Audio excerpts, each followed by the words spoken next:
Concrètement, tout un chacun peut recevoir n'importe quand un email d'un défunt.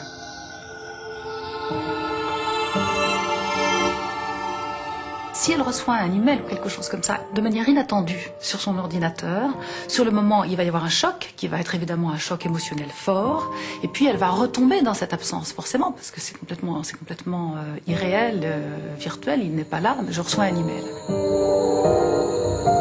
C'est un peu l'irruption de la mort dans la vie. Je ne crois pas que ce soit très sain. On est encore dans l'effacement, dans une confusion des frontières, dans une confusion de où est la mort, où est la vie. Marie-Dominique Genoux dirige la Fondation Astram. L'institution propose un soutien à toute personne fragilisée par une rupture. Elle est confrontée quotidiennement au deuil et aux difficultés issues de séparation. La personne en deuil est à un moment de sa vie où elle est particulièrement fragile. Donc, je pense que ça n'arrange rien parce qu'elle va avoir tendance à accepter ce qui vient dans cette fragilité-là.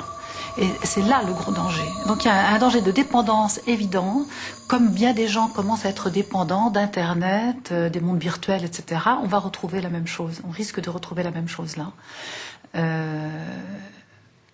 Et là, je ne sais pas très bien, parce qu'on n'a pas l'expérience, comment ça peut se faire, mais en tout cas, ce dont je suis sûre, c'est que ces gens-là ne feront pas leur deuil, mais vont vivre avec. Si on voulait utiliser le moyen qui est promis là, pourquoi pas? Simplement en termes de rituel, c'est-à-dire une fois aller dans le sarcophage, une fois pouvoir revoir des images, entendre le testament, se faire du bien à retrouver la personne qui est là, mais ensuite dire au revoir et fermer la porte. Je crois que c'est très très important.